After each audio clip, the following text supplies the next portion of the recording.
তাওহিদ হৃদয়, মহিদুল ইসলাম অঙ্কনদের ব্যাটে দুর্দান্ত জয় মোহামেডানের।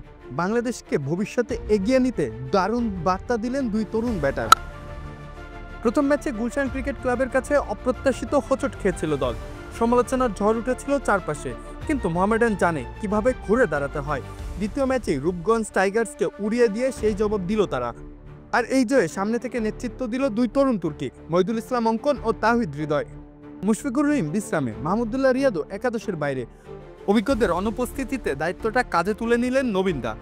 223 রানের লক্ষ্যে ব্যাট করতে নেমে শুরুটা ধীরগতির হলেও শেষে এসে তার পরিণত হলো ঝড় ইনিংসে। তোমার কনকাই সিজন 2 কনকা, সবার জন্য আধুনিক প্রযুক্তি। অঙ্কন ছিল দৃঢ়, ঠান্ডা মাথার ব্যাটিংয়ে দলকে এগিয়ে নিয়েছেন এক পাশ ধরে রেখে। 97 বলে 81 রানের অনবদ্য ইনিংস, যেখানে ছিল 5টি চারের সঙ্গে 2টি ছক্কা। বিপিএল থেকে ছন্দে থাকা এই উইকেটরক্ষক ব্যাটার প্রমাণ করলেন 3 ফর্মেটেই তিনি হতে পারেন ভরসার নাম। অন্যদিকে তাওহিদ হৃদয়ের ব্যাটিংটা ছিল যেন আগুন। শুরুতে দেখে শুনে খেললেও শেষ দিকে রীতিমতো বোলারদের উপরে ঝড় বইয়ে দেন তিনি। 47 বলে 74 রানের বিধ্বংসী ইনিংসে ছিল 11টি চার ও 1টি ছক্কা। আহমেদ শরীফ, ফাহাদ হাসানরা চেষ্টা করেও থামাতে পারেনি এই দুই তরুণকে।